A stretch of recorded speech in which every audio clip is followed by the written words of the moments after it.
Hello, friends. Welcome to our July 2024 preview video for the astrological forecast. My name is Jenny, and I'm so excited to share this information with you about what energies we may be encountering as we walk through the summer months of July 2024. So let's dive right in. I'll start by saying that as I was talking to my members and preparing to speak with them about the upcoming energies that lie ahead for us this month, at first glance, July was kind of like, okay, there's a little bit of a break here until I went one level deeper and was looking at the transits and the aspects that the planets are making to one another. It is a powerful month. Here's why.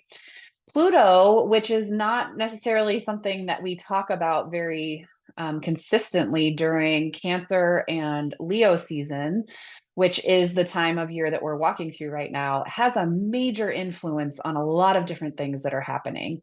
Um, Pluto is currently sitting on the opposite side of the zodiac from where a lot of the planets that are closest to the sun are going to be transiting. So we've got this powerful planet of transformation and change in Pluto that is sitting just opposite from the sun and Mercury and Venus, not quite Mars just yet, but those first few planets, as well as us, right?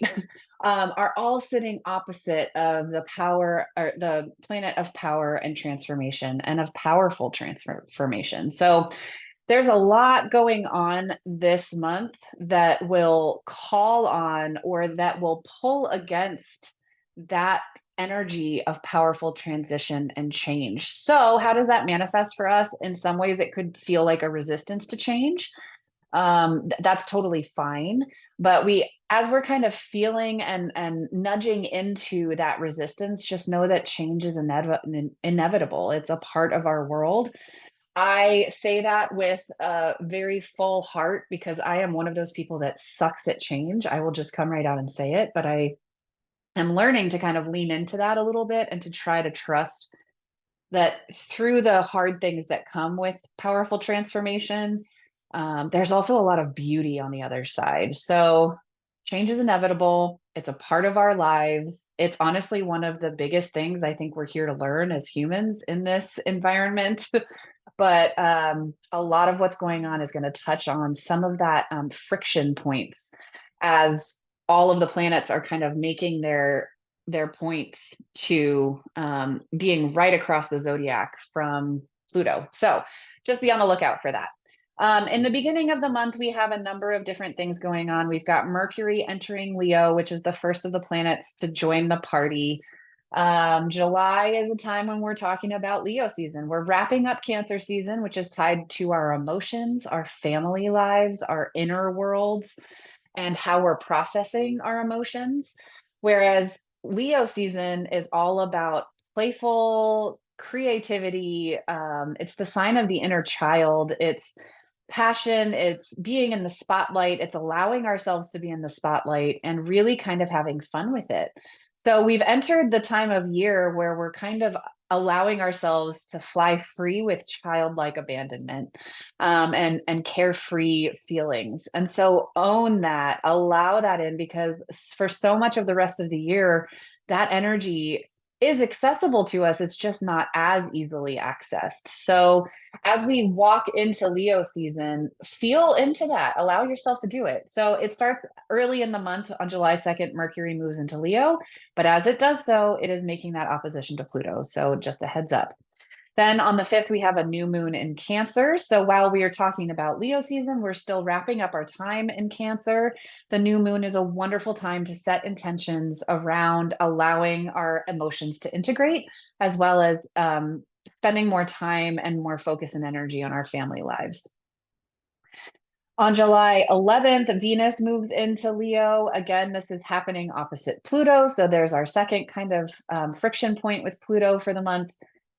Venus is the power or the planet of love, of friendship, of connection, of the people we keep in our worlds, as well as our tie to our financial selves. So, how we make money, how we spend money, how we invite new things into our world through the energy of money.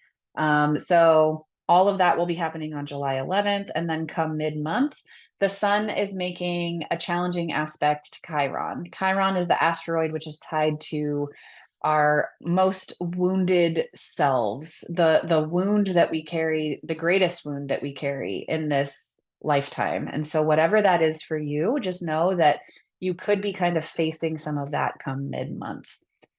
On the 20th, Mars moves into Gemini, which is still Mars continues to play catch up. We were talking about Gemini not just last month, but 2 months ago as well. So Mars, the planet of action, is moving into Gemini on July 20th. This just means that some of your thoughts or your ideas that you were kind of forming around what do I maybe want to take action on, what changes do I want to make, Gemini is that sign of new ideas, new thoughts, new inspiration. As Mars moves into that sign on July 20th, the thoughts and the ideas you've had over last month and the month before now could be a great time to start taking action. So if you're feeling more motivated and inspired to take action on some of those thoughts, this could be why. Then we end up at our second full moon in the sign of Capricorn across a given month. So yes, folks, we have a blue moon on our hands here on July 21st. This is a big deal because this blue moon is happening right on top of Pluto.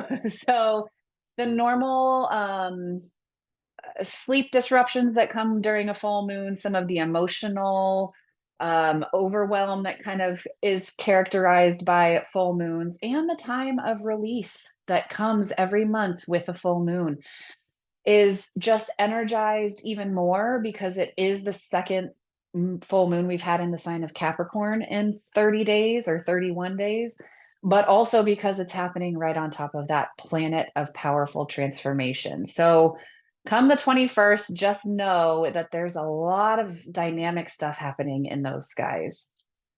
With that said, Capricorn, as a reminder, is the sign of the to-do lists. It's the workhorse of the zodiac. It is the check-off list. It is all the responsible things that we feel like we should be doing. That's Capricorn. With the full moon happening here for the second time in Capricorn, we're looking at, while the sun is entering Leo, we're looking at what do we need to release and let go of that no longer serves us on that to-do list to invite in that childlike play, to invite in some of that creativity. Just let some of the adult responsibilities go and invite in some of that passion, that joy, that wonder, all of those things that come from our inner child. Allow it to let go so that we can make space to explore some of the beauty that exists in Leo season. At the end of the month, we have a few more transits. Mercury enters Virgo, so we're looking at taking all of the fun we've just had on the 25th and really kind of putting form and function around it as Mercury, the planet of thought, of communication, is starting to settle into the sign of organization and the let's actually get stuff done. So by the end of the month, we could be looking at feeling inspired by creating some new systems and processes and getting things organized. We might also be considering new health routines, new things that are tied to making sure that we are our best selves. That's all Virgo energy. So we'll be talking more about Virgo next month. I hope you all have a wonderful rest of your Cancer season and an even better start to your Leo season, and really just let yourself feel into whatever needs to happen with all of those friction points with Pluto this month. Good luck. Have a good one. I'll see you again next month.